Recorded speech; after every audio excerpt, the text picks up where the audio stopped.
Hello everyone, welcome back to my channel, and especially to those newcomers, a big warm welcome to you. My name is Jill if you haven't met me yet. Now, this morning I did a live stream and I had a few technical issues, so it wouldn't let me record with my phone horizontal, so I accidentally pressed record as I was trying to fix things. So there was one tiny teeny little live trying to load itself up, and then once I did the normal live, it went up, and because I tried to delete the first little error, they both went. So the live stream wasn't saved to replay later on, and there was some things I really wanted to talk to you about. So here I am. First things, well, what have I made since I saw you last? Now, it hasn't been as much as I'd like. There's more to that story. I'll tell you in a minute. The first thing I made, and I've done this before, and I'll probably keep doing this just so more and more people know, is how to crochet the solid square without having that joining line running up the side. All right? So it's perfectly neat with no join to be seen. And like most things, it's so easy once you know how. You are literally just starting your rounds with the very last double crochet that you would normally think. Okay, so you do the last double crochet in the corner first, chain one, and then continue around and join back up. Now, there was two other handy hints, because with these solid squares, you can work into the hidden stitch, which is at the top of the very first double crochet from below, and it's often hidden underneath corner stitches. So if your work's getting a bit floppy and wavy, don't use the hidden stitch. Go straight into the next one. And also you can reduce the amount of stitches that you use in your corners. So this one's got 2, and I would actually go down to 1. So 1 double crochet, 1 chain, 1 double crochet, because I can already feel that there's too many stitches in this square, and if I was to go larger, it would start getting wavy, and I've seen that happen before many of times, so a bit frustrating. So there's ways of rectifying that. So that was one of the tutorials that I popped up. Now, the next one I just had to make.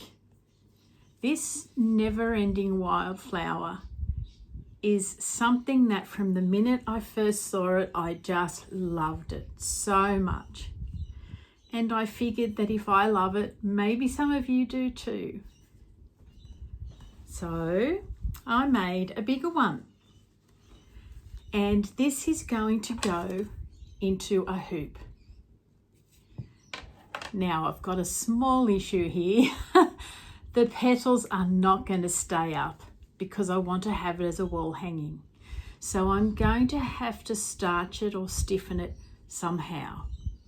Now, a lady suggested to me that you can use sugar water to do that, but I can bet my bottom dollar we'll end up with a wall full of ants trying to track the sugar down, because our humidity here just sends insects crazy. But when you lay it down, it's ever so beautiful. It's actually, again, not hard once you know how. Every second round, you're doing double crochets, okay?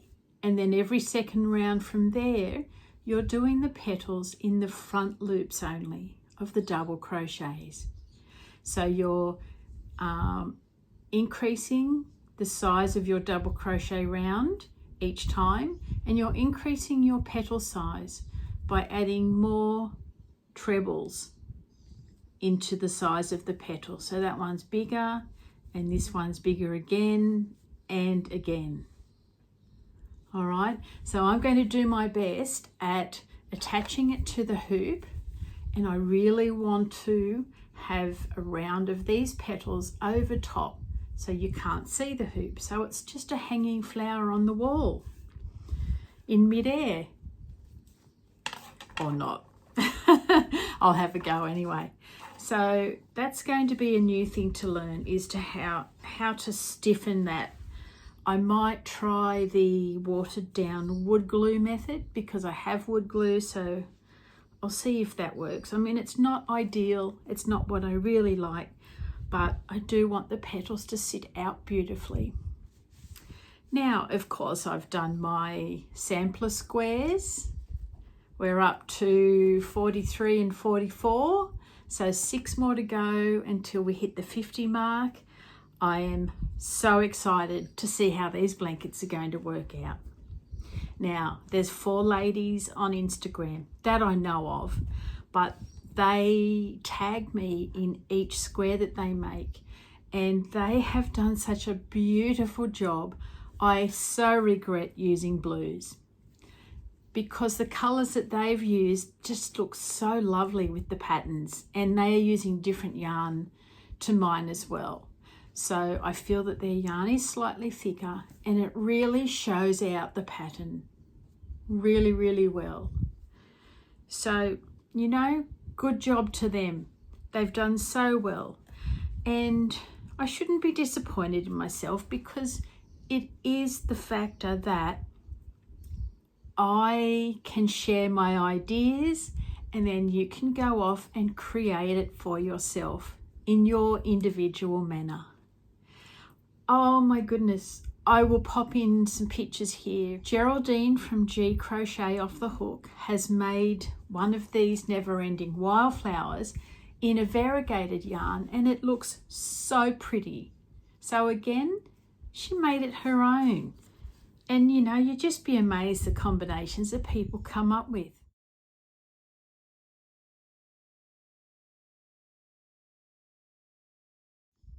One of the ladies on here is making a Battenberg blanket, and she has thought ahead. This is what I have trouble with. She has done cream squares every second, but the other colours are an ombre, you know, from lighter pink down to burgundy looking. And then every so often she has scattered a 3D flower onto that blanket. It is so gorgeous. So I get cranky with myself that I can't think ahead like that. My poor old brain is just always choked up. It's just choked up. Anyway, enough of that. What has been happening here that is stopping me from doing our projects that we had planned to do? I am doing lots of dyeing yarn. Now, I had a sale last weekend, and again, I sold out all bar 8 of these. However, I made 10, just in case someone wanted a sweater quantity, because I've had that happen before. And it's a popular one that always sells. So I thought I'll just make a whole lot this time. I only sold 2, and that's all right, because they will sell over time. And it's one of the very few ones that I can recreate easily. Because I dye my skeins as one-offs, I can attempt to recreate and kind of get close, but never like some of them that just turn out so beautifully, because I use dye that is lots of colours mixed. I will, if at the end of my dyeing session, you know, you have lots and bits of pieces of dye left over, so I throw them all in a pot, and I throw one skein in the pot with them, and you come up with a colour that is leave no dye behind. Now this is more pink than what it's showing. It is a corally pink colour. And isn't that gorgeous? So that is a leave no dye behind skein. Now, since the sale, I've had requests for 30 more skeins to be dyed. And to copy something that somebody really likes. I'm doing my best, but I have not got there. So what happens is I make all these skeins, trying again and again to get them to be what my ladies like and what they prefer. And I usually get there. It just takes time, and all the skeins that I make that aren't just right, they aren't going to waste. They go straight into the next sale because they're usually really nice. So that's quite a heavy, lots of dye in that one. Gradient set, and these three are very, very similar actually. I'll have to either make them a light and a dark one to go with them, or sell them as they are. Someone might like to make something that is all of one colour. You just don't know what people have in their mind that they want to create. And it's a wonderful thing, listening to what they want to do too. And the plans they have coming up with, it's just great. So I really thought that this sale might have not been so good with all the economic problems that's going on. And I said to myself that maybe I just won't sell all my yarn this time. It had a flurry at the beginning. The blues always go first. And sure enough, they did. Then there was quiet for, it might have been an hour. It felt like a long time. And I thought, okay, maybe that's it. But then one after the other, they all went. So I was amazed again. Amazed at you ladies, and so appreciative as well. Oh, it's just a whole experience, the whole weekend between their purchasing and wrapping up their packages and talking to them while we do it via messages. It's just a really lovely and happy experience. So that's what I've been doing. I'm dyeing. I am actually out there dyeing some more now. I've got one in the pan that I'm just going to wait for it to cool down. So I thought I could fit this video in while that's happening. Because we had two projects that I wanted to get done before Christmas. One of them being the triangle project. Now I had that triangle blanket pattern that I would love to have done for you. It's all granny stitch, but you just change the color to create the triangles within the blanket. And I asked the designer if I could do a video, and she said no, which is fair enough. So I have come up with something for you that is using different color triangles. I'm not going to tell you what it is just yet. I mean, it is a blanket, you know that, but I am just crocheting and darning in yarn ends as I have time. And there was the other blanket that I really wanted to do with you because lots of you really wanted it. You know, the rectangle granny blankets. So they start in the center with a rectangle, and of course you go round and round and it's a rectangle.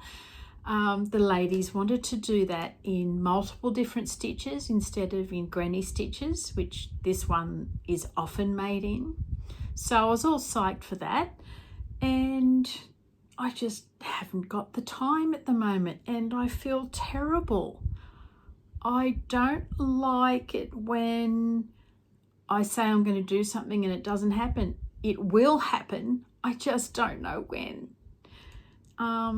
And I feel like the Christmas thing is starting to come very quickly. I feel like the ground's slipping away underneath me.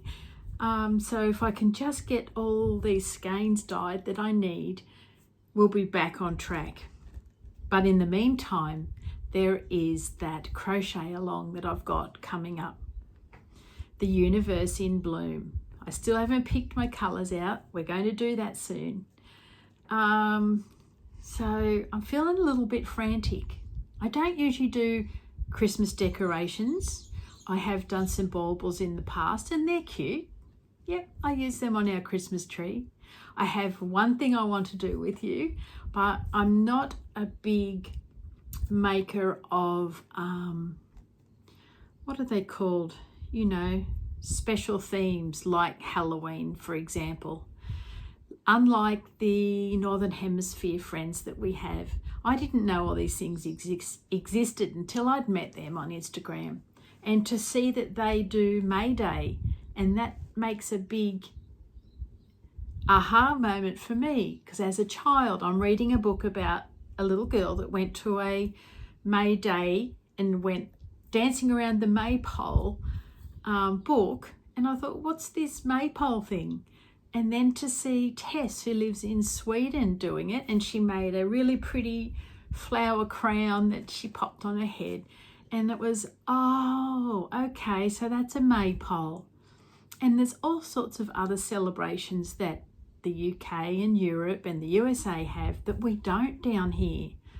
And I have felt disappointed that we don't have much tradition as such, except Easter Bunny and Christmas. We just kind of don't have a heritage, I find. Our Aboriginal people do. Their lives are full of it. And throughout my life, I've thought, I really feel like we've missed out the Caucasian Australians unless we take some of those traditions from families who have come from other parts of the world. But most of us here, no. So anyway, I think my kids would wonder what on earth I was doing if I crocheted up a pumpkin and put it out on display. I love the pumpkins. I think they're gorgeous, but I don't do them as such. So, you know, lots of people do. And I think I should, but I would only be doing that from peer pressure. But there is one that I want to do with you that I really, really like. And it is really an Aussie thing.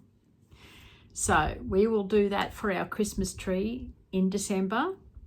But between now and then, we've got a whole lot of work to do here, you guys. I just got to put one foot in front of the other, plod along every day, and we will get there. Actually, I'll tell you something. This afternoon, I'm going to meet one of my Instagram friends in real life. Now, I have met one before, and it was just like we'd known each other forever. You just talk like you're picking up like old friends. So I'm really looking forward to meeting Kathy.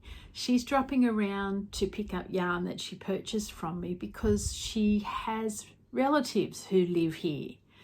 So she's visiting them and kill two birds with one stone. And I said, bring hubby, we'll have a drink and a chat, and that will be really nice. So I'm really looking forward to that. Kathy, probably by the time you see this, you'll have been and gone. Anyway, so that's a really nice thing to do.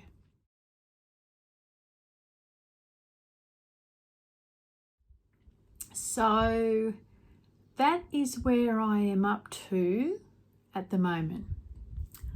What I have done, what I am doing, and what I've got to do in the future coming up. It's lots of work. I wish there was more than just one of me. This is hard being one. 8 more arms would be great, or 6, or another one of me. Oh, could you imagine how much we could get done if there was another one? There'd be things flying off the hook all over the place. Anyway, I'm going to pop Geraldine's account name in the description box. Go and check her account out. Have a look at her beautiful wildflower. She makes plushies, amigurumis, blankets, beanies. She donates lots of beanies. She makes mostly everything. And she's a really nice girl too, from South Africa. Just one of those ladies that are a pleasure to be around. One day I will do a video where I will do, the whole video will be shout outs. Okay, I think especially the people who are under 2,000 subscribers could do with a little helping hand. And I do watch lots of them, and they're the sort of people, the smaller accounts, that you can really get in contact with in a close manner. Do you know what I mean? Like, you've got the ones in the super large accounts and you don't really get the person. You just get what they're putting in front of you, and that's it. So I really like the accounts where you get the person and you can talk and you can have a giggle, and you know, you get to know them quite well, which is really nice. So that's another video I'll do coming up soon. All right, I'm going to head out now and see if my yarn is cooled and that all the colour has been absorbed, and move on to the next lot. I'm sorry that my live was a dud and I made it disappear with my technical challenges. Anyway, I'm going to catch up with you again really soon, no doubt, for more of these and just more of everything.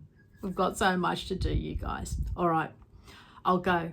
Have a lovely day and happy crocheting. Take lots of care of yourself and those around you. Bye for now, everyone.